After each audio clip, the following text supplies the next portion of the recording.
Welcome back to another online episode of the Backdoor Cut with myself, Peter Rice, Darragh McGurn, otherwise known as McGurn Fitness, and Owen McCabe. How are we going, lads? Darragh, you're chatting on your story there today.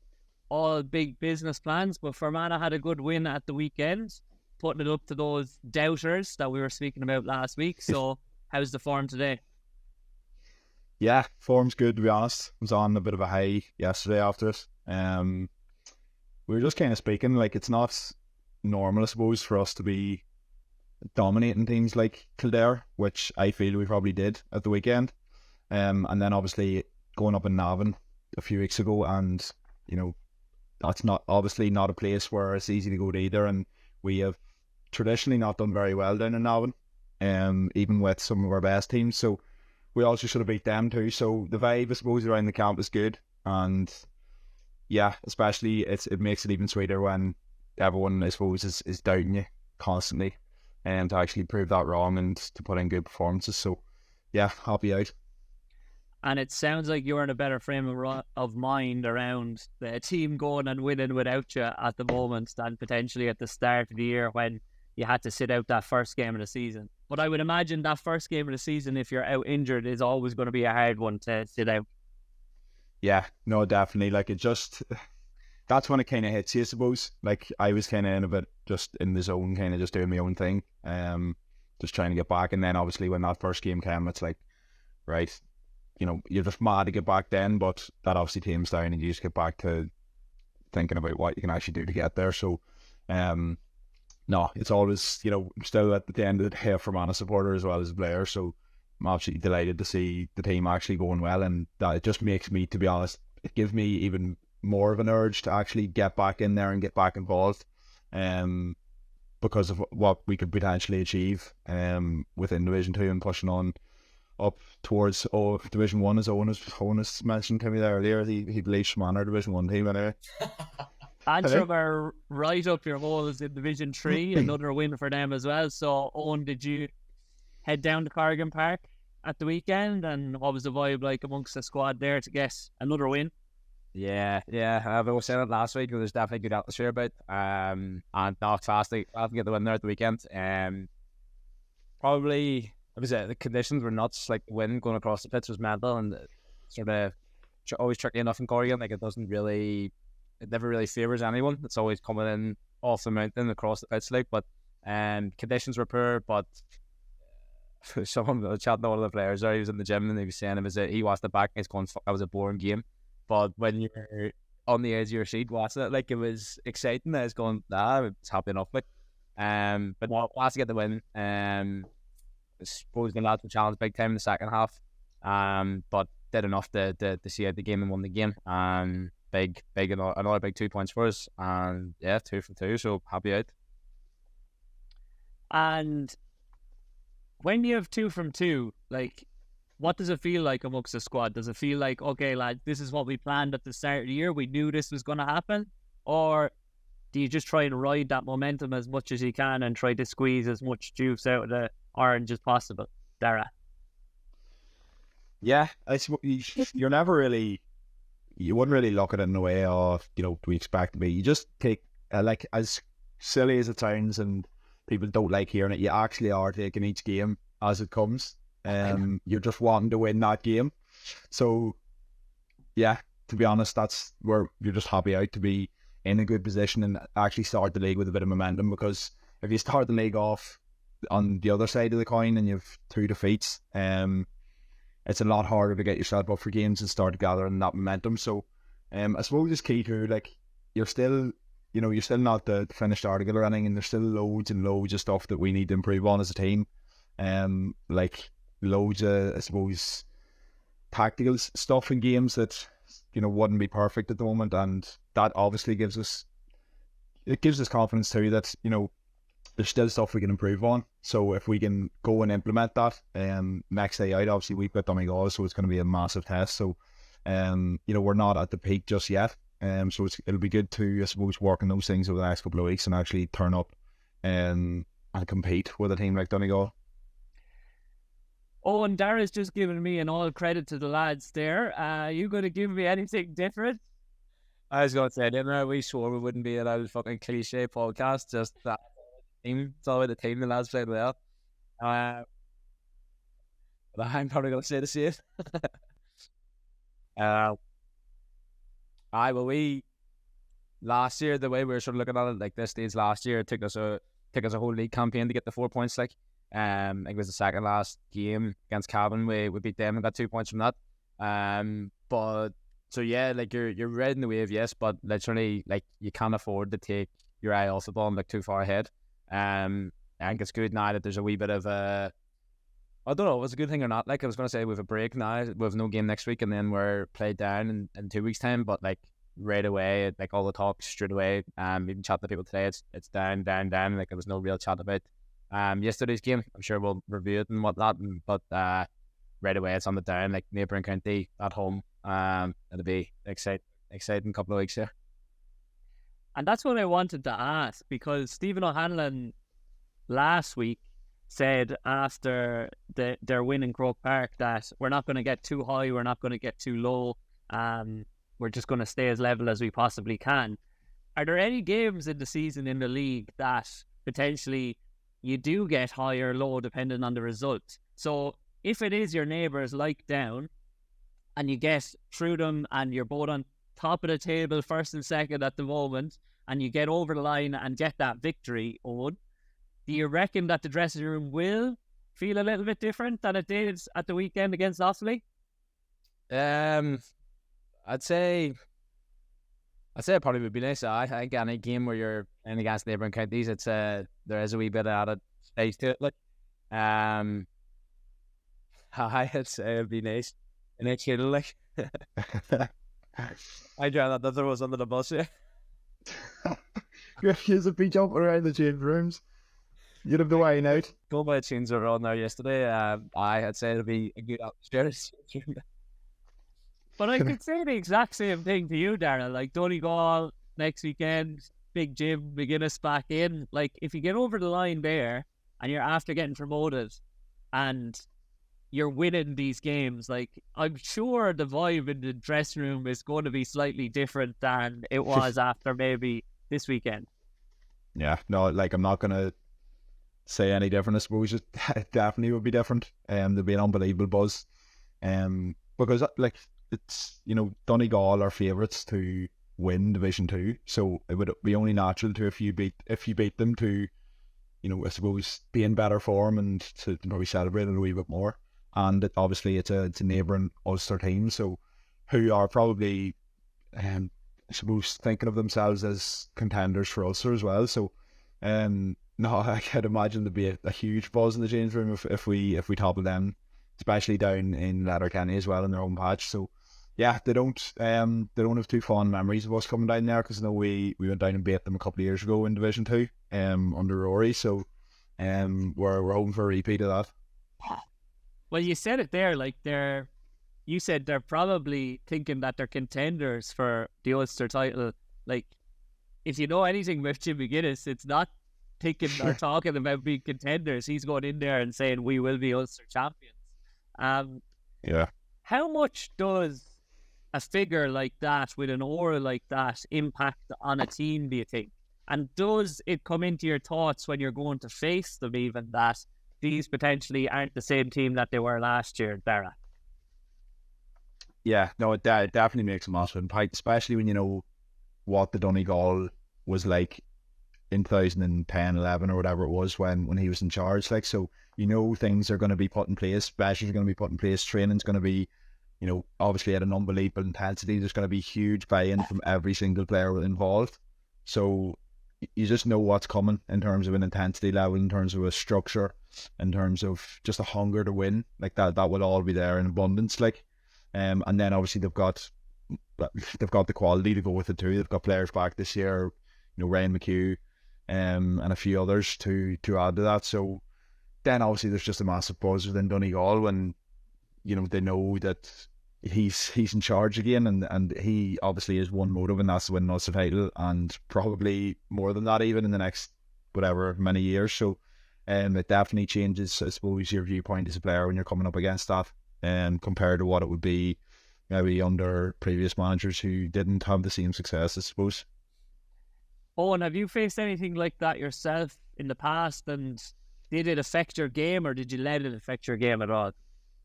I suppose we did. There was a lot of hype around we were playing Louth, Division 4, Division 3. Mickey Hart was in charge of them. And then obviously we had Ian McGinley and Stevie in with us.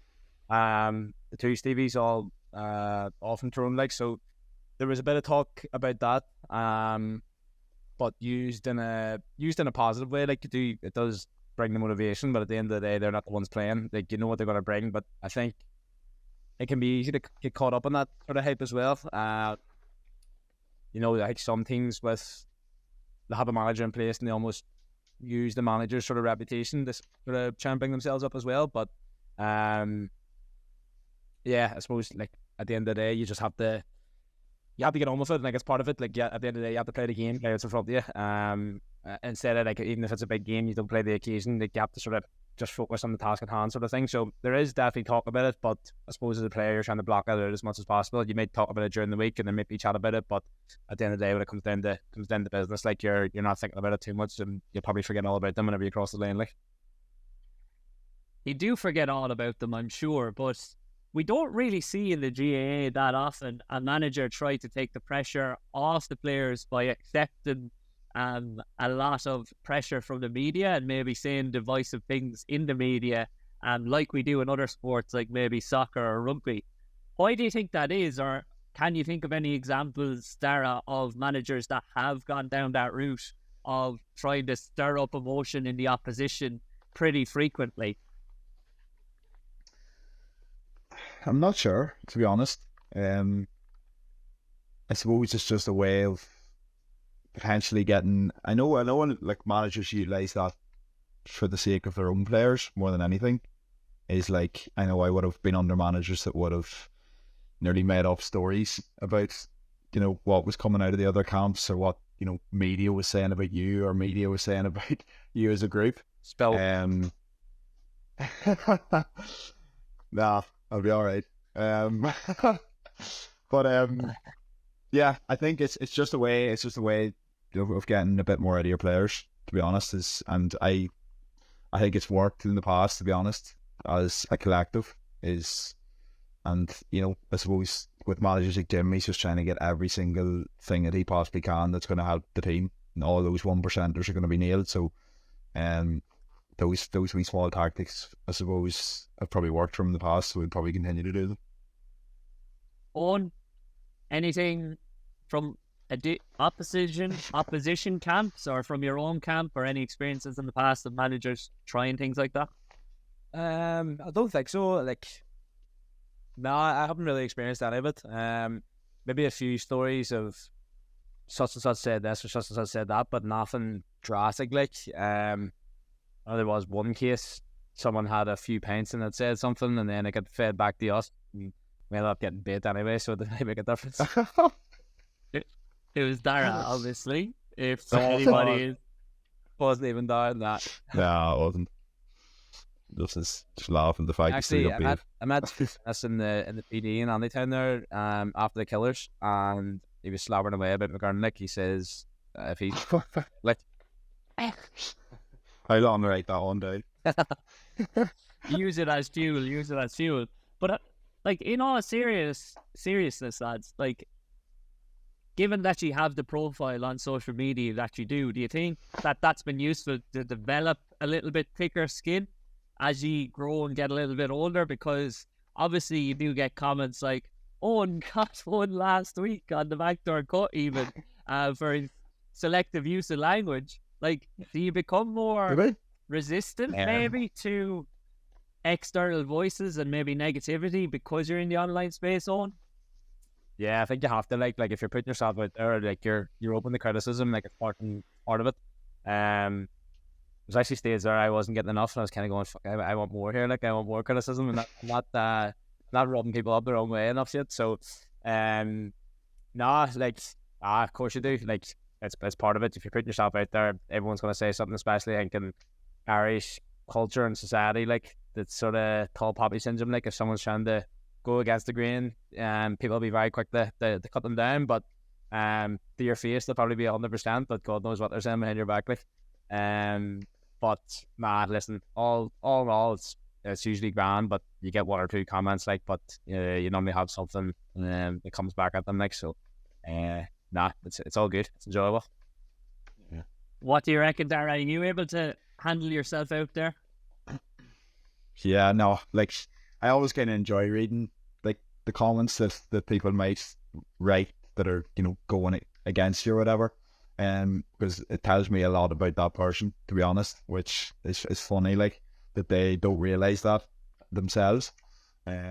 Usually, to be fair, it's pages that don't actually have a name or anything, but it's still, if it is, you know, a real person or whatever coming at you for things, yeah, I view it in a way that it's just telling me a lot about them in a negative way.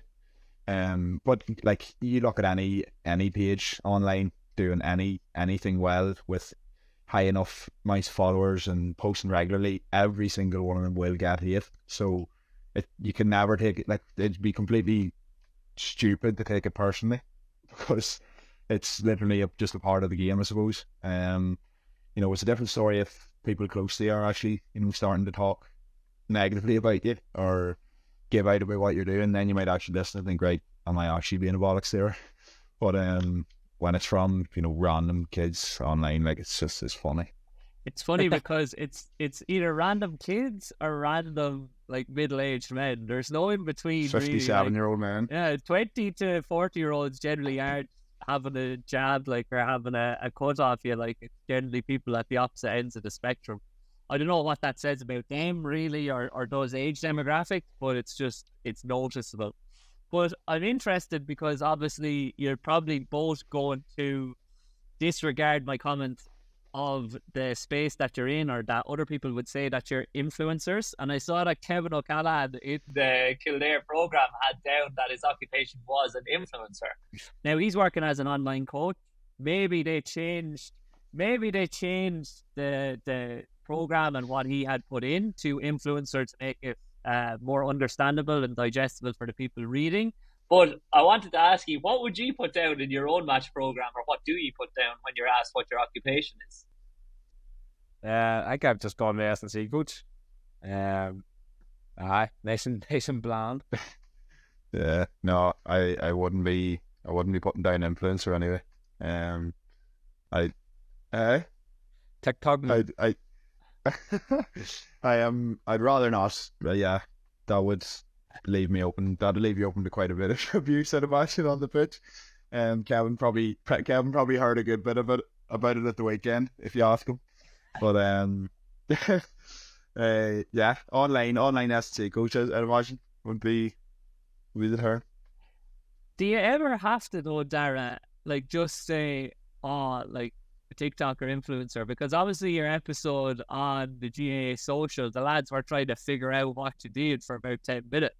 And they weren't really grasping it. So, like, at what time or what level do you start to just maybe say, yeah, I'm a fucking TikToker? No, I just wouldn't go down that route. Like, if I still think I'd be able to run a business no problem without TikTok. Like, so, yeah, that's definitely not going to be a term I'll be ever using. I'll be switching back to aerospace engineering before I'd call myself a TikToker. Even though that's what I get. Anyone for age, 13 up to 16, if they ever see me, they're just like, there's why the next TikToks. That's what you do all day. So, yeah. Even though I'm not even that active on TikTok, to be honest, anymore, compared to Instagram, it's the main goal, I suppose, when it comes to marketing and social media at the minute. Is the Instagram. Oh, and wouldn't you be absolutely raging if you had said, I want to put down S&C coach on the program, or online S&C coach, and they put in influencer? Like, you'd be having to cut off someone yourself then, I'm sure. Big time. You'd be fuming, but you'd be looking at some sort of collaboration, like, or have a pop at some sort of TV show or something, like, queue up the sponsorship deals. But unless, like, I think it'd be funny if you put it in yourself, like, and you just own it, like like if your man put that in, I respect it. Like I guess funny as fuck. I'd say he was putting it in for a laugh, to be fair. Yeah, he probably knew it was coming. He's going, fuck it, if I get there first, I can't say anything. Yeah, exactly.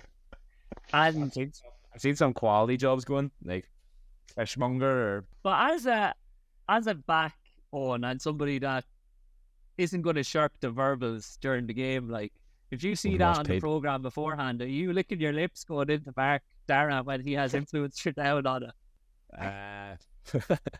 I probably have a little bit, all right, like, but then I would have to like slam on, like he'd be right back at me, like. That'd be a bit of a stupid one. No, we'd find out who the speed coach was then, like I'd say, because obviously, I heard you say previously, Owen, that you've got that in the past. It's like I thought you were supposed to be fast, like. I'm showing quickly, yeah. Yeah, he won a ball out in front of me. He's like, "You're a speed coach. I thought you were rather be fast." And the whole week was that Sean's flying. The numbers he's putting up the GPS. Not share the numbers up. And then I said to him again, "Heard you're flying." He goes, "Yep, fucking right. I am."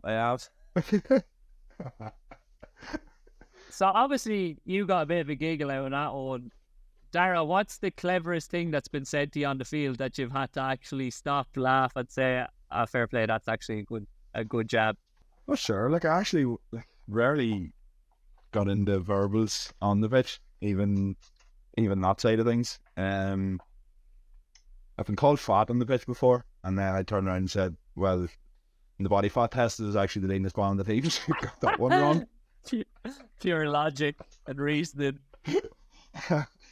Pull up your top there, sir. We'll have We'll see who's lean. Yeah. Well, and any other ones that stand out, like even in club football, I'd say it's even more interesting than that county level. Club one, I remember there was one, there was a bit of a slobber match, a bit of pushing and shoving. There was one of the rougher teams. Just look at you posting news left and right, like a dick or whatever. I was just going, right, so looks like a fucking, you would know a weight if it hit you in the foot. But it's always the ones that are diffused that's fucking anyway. Between that and accusations of soft heads, like that's a bit ahead of it. There's a way with these a player in the championship game, actually in a county game, where we're in the middle of the match, like, and he was warming up on the sidelines, shouting on, giving me abuse about posting TikTok, like. I think it'd suit you better get onto the field here instead of warming up there the whole game. Stop. It was the worst bit of abuse I've ever heard in my life. Yeah, from someone on the sideline. Keep your mouth shut if you're on the sideline is the lesson in that for everyone. Did we get a chance to watch the Sunday game last night or watch any other football other than your own games, lads? Or did you just get a chance to look at results? And did anything stand out for you as interesting or anything? Any teams look like they're red hot coming into this year? I think Derry's the big one. I watched that. Yeah. Tyrone watched Dublin and Mayo. Mayo robbed it, like, fair play to them after us picking them up last week there. I thought Dublin was boring enough. Like, I think a lot of the games are boring enough. Yeah. Yeah, I watched, what games did I watched the Dublin Mayo games, right? Nothing massively stood out in terms of whether each team was flying. It was kind of just a standard enough game. Kerry seemed to be coming along nicely enough, to be honest. I know, like, you know, they still could have beat Derry in the first day without the two Cliffords, and Derry are flying, so I think Kerry are poised nicely to lead into the championship. The Dubs have more or less the strongest team out, and they should have won at the weekend, to be fair, but it's surprising enough that they're not winning them games when they do have, 80-90% of their team playing. So I think probably Kerry and Derry maybe at the minute in Division 1 are looking the strongest. But even to touch on the Dubs, like, they say winning is a habit, and I think losing is a habit as well, unfortunately, and it's something that's tough to get out of. And if you're just on the wrong side of those games time and time again, the confidence coming into the death of the game or the end of the game is probably not at the level it would be if you're winning those games and getting over the line. So there is probably a psychological element as well as what you're touching on there in terms of a tactical element that needs to be approached from their point of view to try to get over the line. But I know you're saying that maybe the games weren't as entertaining as possible, but I thought it was entertaining to watch Derry in full flight and the style of football that they're playing, because all players in motion, so many options on the ball, and they just looked unstoppable with those short little hand passes that they were playing to break into the opposition, say, final third. Is there such thing as humming too early in terms of your game plan at this stage of the season, Darragh? Is it a case that teams can find you out if you only have a plan A and you start absolutely flying with it this stage of February? I think that's also kind of overemphasized. I know that there's been a lot of talk about that and, peaking too early in the year, but I think was it last year or 2 years ago that Kerry won the league and then won the All Ireland, something like that anyway. But I don't know if you can be found out. Like if you're executing a game plan like that so well, and it's only, to be honest, it's probably only going to get better with Derry. Like they're still relatively new. It's the first year in Division 1, so it's not as if it's been a team that's been around 5-6 years, like a Dublin or a Kerry or whatever, consistently performing at the highest level. So in that context, it might be different to that of a Derry, but I can still see Derry getting better and better throughout the year. I don't think they're at their peak just yet, but the intent with which they play, and nearly every single player has the ability to just take his man on. I am up 1v1 and beat him, and then they're all just flying off the shoulder then. So, and then obviously they've got the quality to go with it, and they seem to have added a couple of players as well this year. See Dermot Baker in the cornerbacks going well, and then the Cormac Murphy has been absolutely flying, like from what I've seen. So they seem to be at a higher level than they even were at last year. So I think I don't think they're going to be just performing now the exact same that they're going to be performing come championship. I think they still have probably another few levels to go. Yeah, I think Derry, they seem to have more of a spread of players being used this year. Over the last couple of years, there's always a sort of 21 faces. Yeah. So yeah, it's interesting, and I know obviously Mick Neal come in and you sort of expect a few changes as well. So I wouldn't be surprised if later on in the year there's a wee bit of a change up and there's other sort of dimensions out of the game. But that running game that they have is class, like just the pace that they can go at, and it just relentless as well. Like you probably saw Conor McCluskey making the same run and the same hand pass about 15 times and didn't get stopped once. Just like they're all rapid and they can go like it's class to watch from from a physical standpoint. I suppose they have sort of put their own spin on the game as well. Like obviously Ball would have done it a good few years ago under Jim McGuinness, and we'll see what sort of comes again. But I think they've sort of taken it to another level in terms of energy and pace and power. So no, it is exciting from a physical standpoint. But being half a thrown man, it wasn't nice to watch from that perspective. Can you notice any differences in how they're playing with Hart gone in, obviously? Is there any tangible difference in their game plan that you can notice so far, or is it just their execution of that game plan that is probably the most standout thing to you at the moment? Yeah, to me, it doesn't look awful. Doesn't look very different, or it doesn't look different at all to me, really. I think they've probably been so well drilled over the last couple of years. Everyone's singing off the same hymn sheet. Like we all know what's expected of them, and if they're there and they're capable of doing that, like why would you change it? Yes, maybe it takes a bit of time to sort of compound over a couple of years, and obviously you want to add layers over a couple of years. I suppose that's probably what they're doing. Like they've been sort of, as Darragh said, they've been building and building and building. They're still a relatively young team. Like I'd love to see the average age of the team. Like it must be 26, 27 maybe.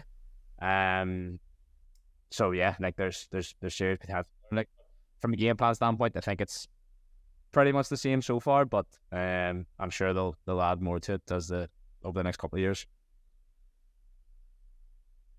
I'm not sure if it's as extreme as it may have been over the last 2 years in terms of under Rory. Like, Rory was just relentless in terms of, 15 behind the ball, 15 up attacking all the time. Wouldn't have been a massive amount of risks being taken throughout the game. And I feel like this year, and maybe I suppose as they progress throughout this year and in the championship, that might be slightly more expansive. But obviously they're not going away from what the foundation that they did build over the last couple of years.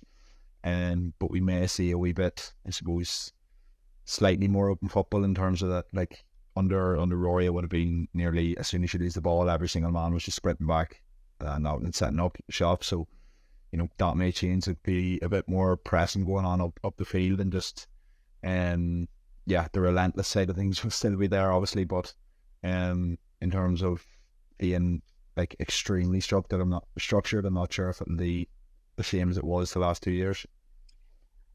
When a team's done well in the last couple of years, as you just touched on, and they played a certain way, how important is it that the manager that comes in doesn't make wholesale changes, that they appreciate what's gone before, and maybe they're just making small minor changes to the game plan that they can see as maybe fine-tuning what the team is doing?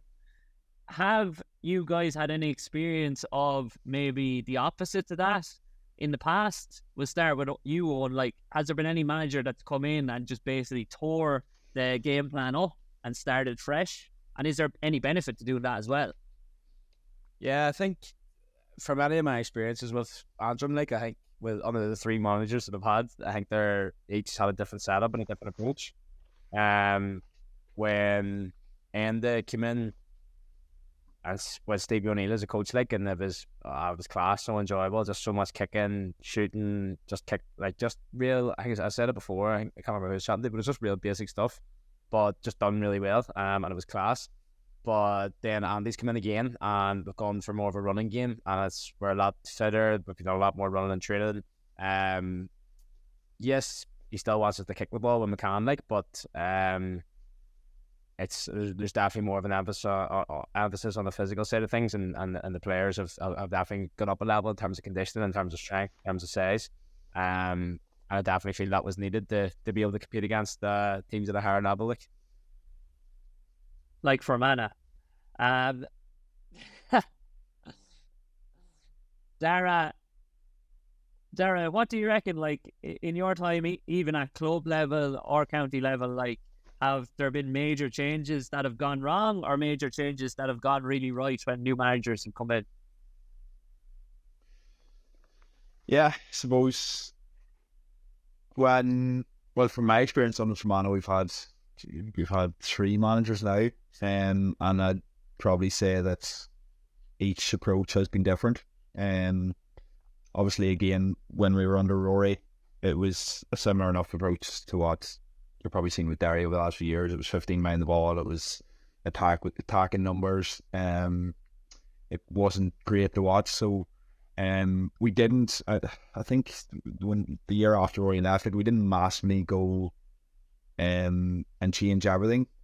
As players, we kind of had a bit of a say in terms of we kind of want to keep those foundations and the work that we've done up until then, but then we also kind of wanted to expand and try and play a bit more football and express ourselves a wee bit more. So we tried that and didn't really go so well for 2 years. So then obviously our current manager is coming, Kerry, and he had his own approach, and so what he's been doing has been working, obviously. And I suppose we've evolved, to be honest, over the last 2 years. Like, what we were doing when he first came in mightn't be the same as what we're doing this year, because we've obviously learned from. So it's a constant. I wouldn't say there's always just one philosophy when a manager comes in. You adapt and you learn from mistakes, and I'm sure Andrew's probably the same in terms of last year. Probably weren't happy he didn't push on and get promoted. He's probably changed slightly what he's doing this year to try and to change that. So you're always evolving, you're always changing, and you're always learning, I suppose, from the top teams as well, and implementing small things in terms of whether it's kickouts, whether it's attacking structure, defensive structure, that side of the game. So always changing, always learning, I suppose. And you're always adapting, I suppose, to what your new manager wants out of you, I suppose. And Conor Glass maybe hasn't adapted that much, but he did get another goal at the weekend. I did want to ask you what you reckon. Was it a miss hit or did he mean it? Owen first. I think he was going for point, like. Like if I was Conor Glass, I'd probably say I was going for the goal, but I don't think he was going for the goal. Like that would be absolutely ridiculous if he was. The way he lined up his body was like he was going for a point, like his usual run up, his usual kind of strike, and it seemed like it just came off the wrong part of his boot, went straight into the net. So if he did mean that, it was absolute genius. It's one of the best goals ever. But I highly doubt it. I thought I heard someone mention that he had said himself after this he didn't mean it, so I'm not sure if that was true or Well, not. I heard on the GAA social the complete opposite, and he said that he did mean it. But like you, Darragh, it looked like from where the ball struck him on the foot, it was almost like a side foot kick, which he obviously maybe wasn't trying to do, and it kind of looped into the not even the top corner, the bottom corner on the left. So if he was aiming in there, I would be incredibly impressed. But look, it still shows his 3 points, I guess. So he'd claim it nonetheless. And as you said, Darragh, you'd be 100% claiming it. It'd be up on the Instagram Reels for the next year. We'd never see any other thing on your page. Up and over the... Our captain scored a goal at the weekend, sure, with the left foot, going for a point and keep it dropped in the net, and he's claiming it, like. I saw it, yeah. And like that must be the worst thing for a keeper. Like, not the lob from Glass, but the one in your game where the keeper actually has caught it and then he almost throws it into his own net. Like, it was like just a calamity. Like, what do you do in that situation, do you think? Like, as a manager, you have to back your player and leave him out, or do you think like sometimes maybe, Jesus, his head is going to be gone now, maybe I should sub him off? I'd leave him on 100%. If I was that goalkeeper and I made one mistake like that, and he pulled me, I'd lose the plot. Yeah. So I think you have to trust and back the players. Like Mark Donlan has been playing for Kildare for years. He's probably, made that mistake maybe once or twice in his career. So he also is a brilliant keeper in terms of his kickouts, in terms of his, he came up and kicked 245s as well at the weekend. So he nearly balanced that out. So if it was a very young, very inexperienced keeper and they made a mistake and then they followed it up with 2 or 3 poor kickouts, then you'd probably have no choice but to pull him off. But I feel you'd completely wreck a keeper's confidence if you did that and they made no mistakes after it. It's challenging the keeper's, I suppose, mindset and balls to continue on and forget about it, I suppose, and just play as if that has happened and focus on the next job. And that's probably shown the psychological kind of resilience of the keeper, like Donlan, to be able to just focus on the kick out next. And maybe that is a positive thing as a keeper. Like, it's not a positive conceding a goal like that, but it's a positive that immediately afterwards you have an opportunity to set things right with the next kick out, so you can just have something to focus on.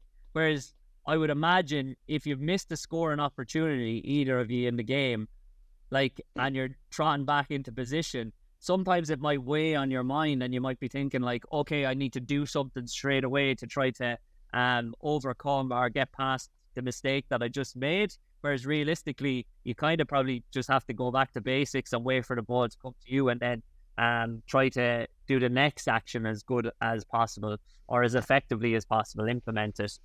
Oh, and do you have any framing or mindset or anchor that you come back to if you do make a mistake on the field that is kind of focusing you in on your next job? Yeah, I actually did a good bit of work on this with Annika McGivern, sports psychologist. She gave me a couple of things to sort of work on. So there's obviously the classic, just have a few messages sort of on the wrist, and that's what the white tape's for, apart from looking good. But so a couple of wee things to go through, like a few wee sort of messages I have, like a wee sort of phrases and words that I just sort of say to myself before every game, and I'll sort of journal on them. I'll have the sort of letters on my wrist as well, and then there was actually, she was saying about, there was a volleyball team that she worked with, and she would see the players, like if a player made a mistake and she could see that one of the players was sort of annoyed, it was sort of like wipe their hands, as in, right, that's it done, you're wiping away the mistake sort of thing. So that was something that's stayed. And then one thing two other things. One thing I've been saying to clients, like she explained again, is like a game's like a piece of music, so you want to try to hit the note as much as possible. If you miss a note, it's like, right, get on to the next note, rather than, you know, you go in that downward spiral, then you miss one, you miss another one, you miss another one. It's like, just get back on to the next note. But I think the big thing is, again, it comes back to knowing that you've all the work done in the background. Like when you give yourself the best possible opportunity to succeed, like I find when you make a mistake like that, you're able to brush it off a lot easier. Or when you're maybe playing well and you've done a couple of things and you've built up a bit of momentum, and maybe your confidence gets too high and I start shooting the outside of a boot or something, and made wide. It's like, never right, good. Collins. back to basics here. And you can almost, I think you just, if you do something ridiculous, you almost just have to laugh to yourself. I actually saw, I think in a couple of games, some of the players were sort of, they did something and that never worked out, like, and you can always see them sort of laughing to themselves, like, and they just kind of brush it off and go to the next one. So, yeah, there are a couple of things that I would use. What do you do, Darragh, then in maybe a position that you might get on a little bit more wall than own? Like, is there anything that you would focus on to maybe anchor you back after you've made a mistake or kicked a wide? Yeah, so I don't actually kick wide, so You don't No, kick it all, mate. You just have to pass it off. I haven't kicked the wide once for a point. But yeah, no, you just have, I suppose, general cues when you do make a mistake, or you do kick the wide or whatever it is, or a free kick. If you miss a free kick or whatever, just as Owen says, like the brush of the hands or a clap or something, or a click of the fingers. I suppose, to change your train of thought back to a positive one. And actually, I had done a bit of work with Gareth Fox in the past. And it's not even about just constantly being positive. It's more about getting back to neutral and being logical. Like, what is my next job? Like, it's as simple as that. Because there's absolutely no benefit, like, when you think about these things logically, in getting worked up, or letting it fester for 2-3 minutes of the game, because that's actually just going to negatively impact, I suppose, the game even more than what it would if you just let it go in that moment. So, yeah, a simple cue, like a kick of the fingers, or tying your boot or something like that there, is, I suppose, it's a technique that nearly most forwards would probably have. One that I got from one of my former players, who was a free taker, and I just think it's great. I use it when I'm playing golf now, is after he hits a bad shot or puts the ball wide free, he just picks up a piece of grass and throws it behind him. And with the grass goes the thought as well and the mistake, and it just allows him to focus on the next job. So he's letting go of something, like, in reality and in his mind as well. He's letting go of what's happened in the past so that he can focus in on his next job. And I just thought it was really useful and such a simple way of forgetting about it. Now, whether it works all the time, we don't know, but if it works more often than not, it's probably something that you are going to implement, because it's going to increase the chances of success for you, or at least decrease the chances that you're going to fail. But one man that definitely doesn't miss very many notes returned at the weekend, and, like, I think he scored 1-1 at the weekend, but I think he scored in every single one of his games for Kerry, which is like 62 games in a row. Is that the highest level of consistency in any sport for any athlete at the top of the game? Like, is there anything that compares to that one?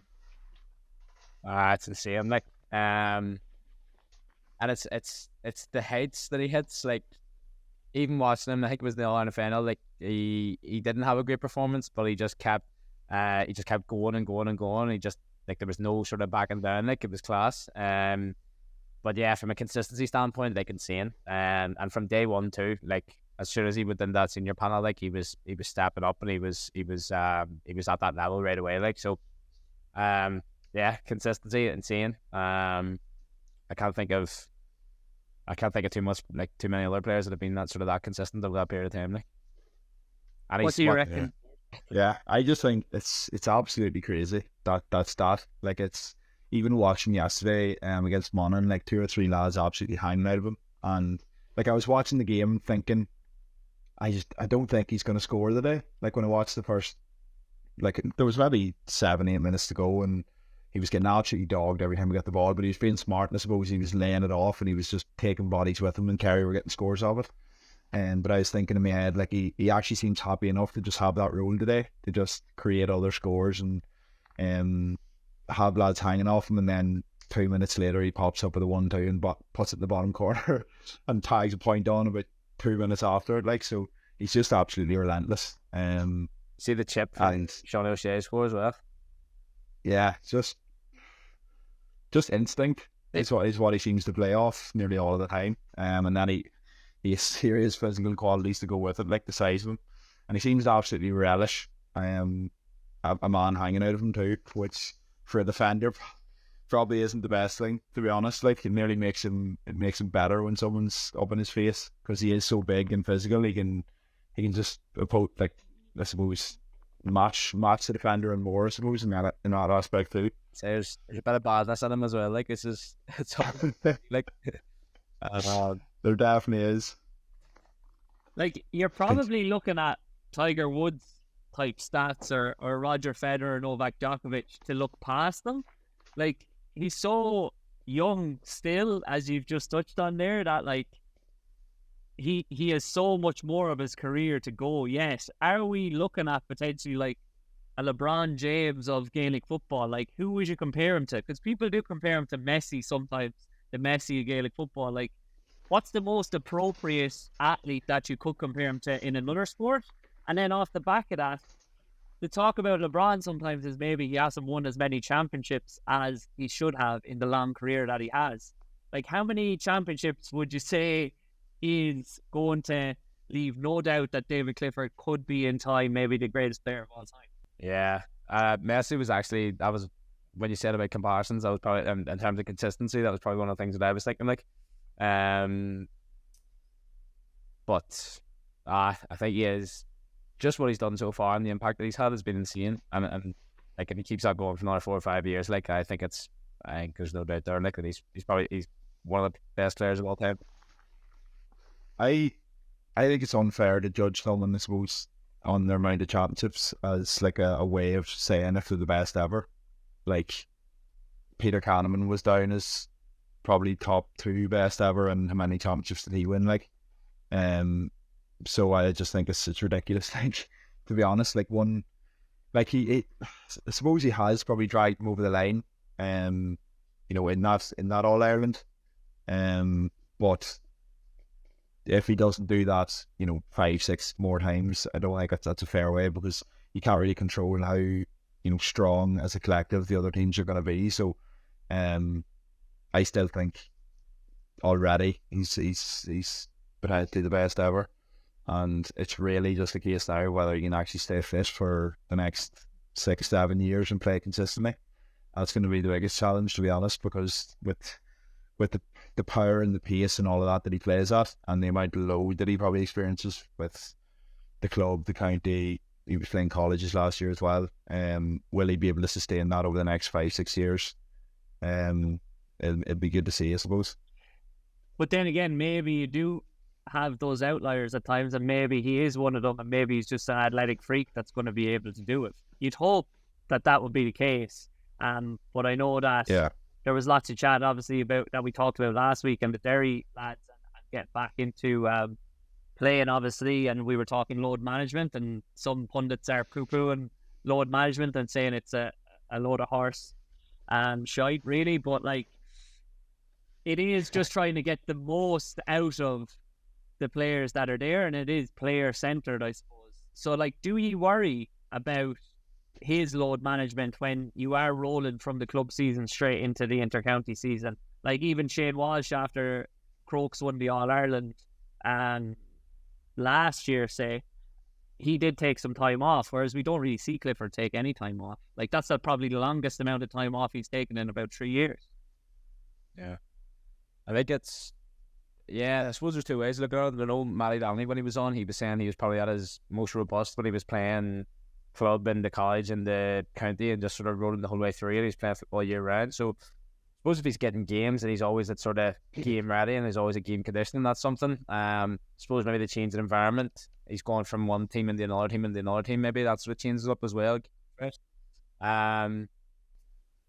yeah, I suppose it depends. Like obviously he's going to be well looked after. I suppose he's probably the type of player, if he's feeling a bit sore or he's feeling a bit run into the ground, I think he'd be handy enough getting a couple of sessions off, like if he needed it.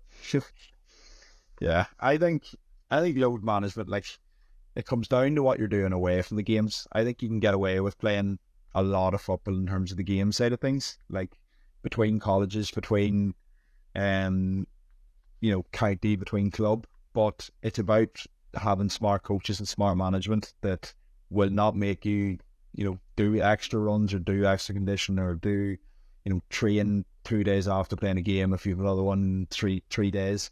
That kind of side of things, like managing it that way and giving players mini breaks throughout a year. In terms of, I think reducing training load is the key one, like when it comes to that.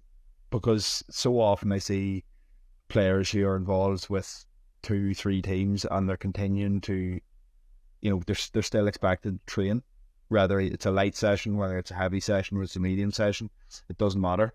And that's what's cutting up load over time, in my opinion, and causing issues. So the games I suppose with Clifford, like, he's not going to be playing colleges anymore and clubs, like he's going to be playing club like anyone else is, so he's not massively different to anyone else in that aspect. And as Owen says, if he wants a session off, he probably will be able to get it, and there'll nearly be a focus on him, like, going forward and trying to, like, 100% make sure he isn't getting overloaded and picking up injuries. So I'd say he could be alright. But it's probably the same difference that every player at Kerry has to deal with that's on that panel, because they play so many games. And just to touch on what you said there, Darragh, like, they play so many games during the season, like, it's laughable. But do you think that's something maybe they get right down in Kerry, is they play more games and maybe the training is a little bit more extensive? It's not as high paced, it's not as intensive, because they let the games do a lot of the work of development underage, and then it develops better skills and better and more robust players for playing more regular games, which then leads to players that not only are highly skilled but are able to tolerate a little bit more than maybe other players around the country in terms of match demands and frequency of games. What do you reckon, on? Yeah, that makes sense to me. You look at, like, the tradition of Kerry as well and how they play the game. Like, there's obviously a massive emphasis on the game, as there should be. I definitely think teams can be caught up in the physical side of things. I think we spoke about that before. But then again, I suppose you're maybe looking at the team, you look at the panel, and you're sort of playing to the strengths or trying to bring something different there. But I do think it makes sense, really. Like, the more games you play, the more exposure you're going to get. The more, I suppose, specific the demands are as well. But nah, it'd be class if you're just going to training every night and just playing games and just playing plenty of football, like. But I suppose then it's, as I say, it depends on what the management come in with, what their setup is, what their style is, what they think is going to do best for the team. So yeah, I suppose we can all wish, but it mightn't always does harm hazard, like.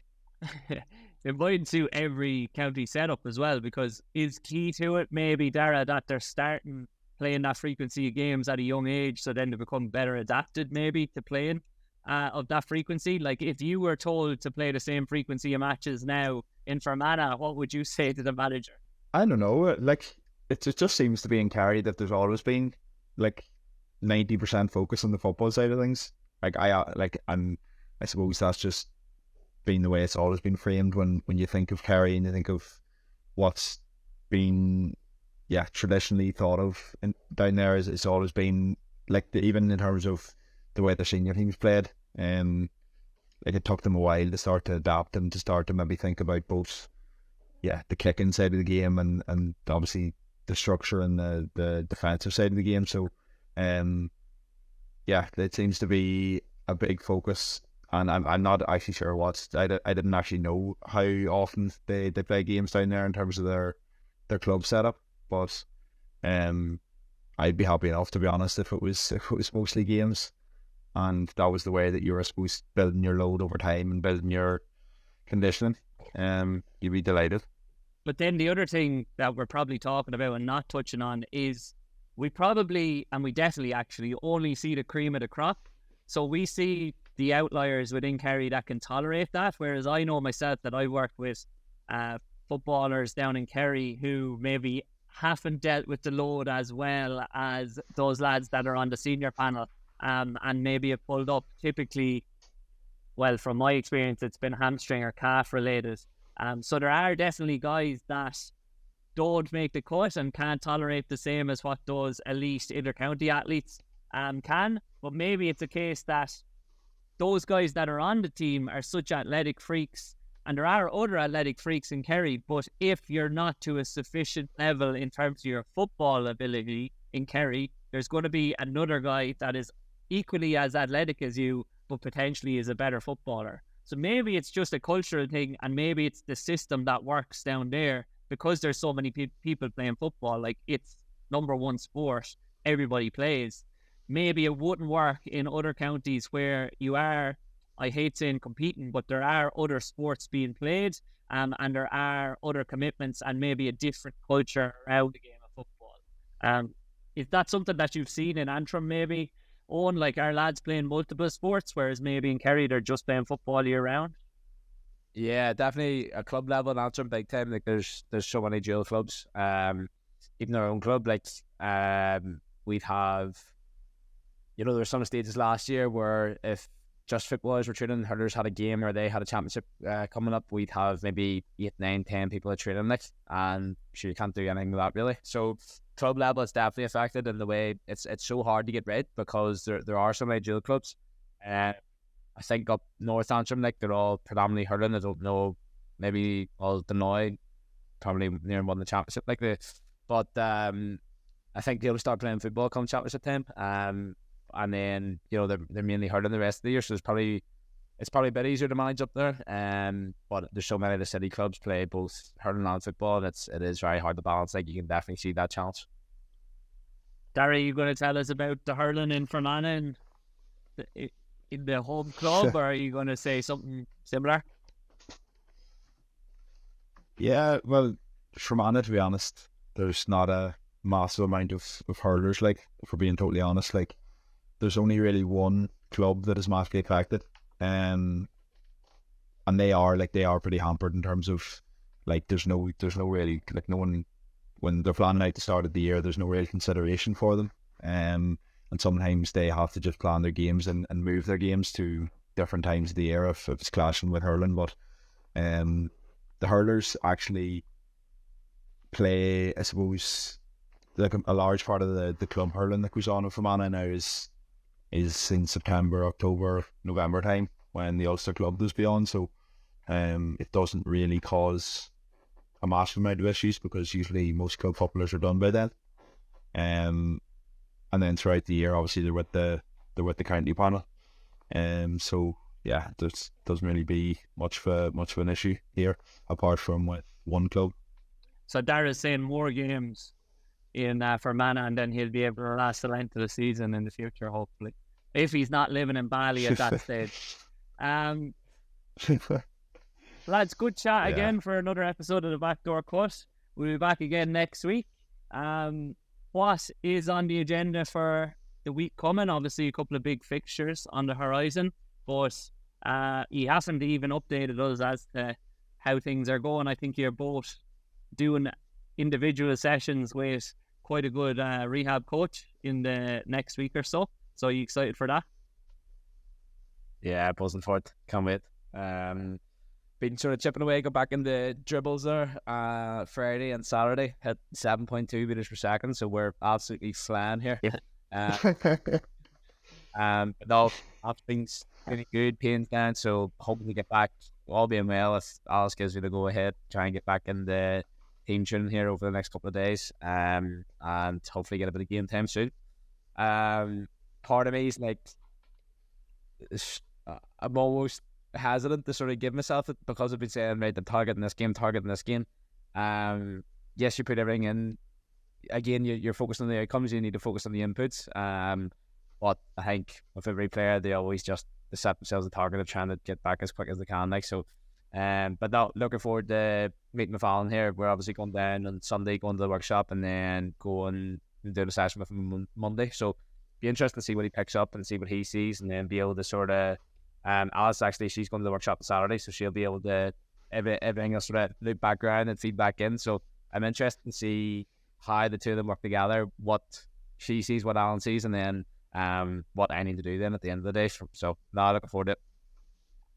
Yeah, same as that, to be honest. Like, I've obviously been working with Alan for a while now, but I think most of the value is gonna come in that in-person session. He even mentioned it to me. He says, like, it's impossible to see some things online. So, I'm hoping that, when I do see him next Monday, that I'll be able to push things forward a bit quicker, and he'll be able to maybe identify reasons as to why I may be still getting pain when I do push the pace. So yeah, I'm absolutely buzzing for it. And yeah, I'm heading away to Manchester Thursday as well, Thursday, Friday. So big week in store. And hopefully come the back of it, I'll be in a good place to push on.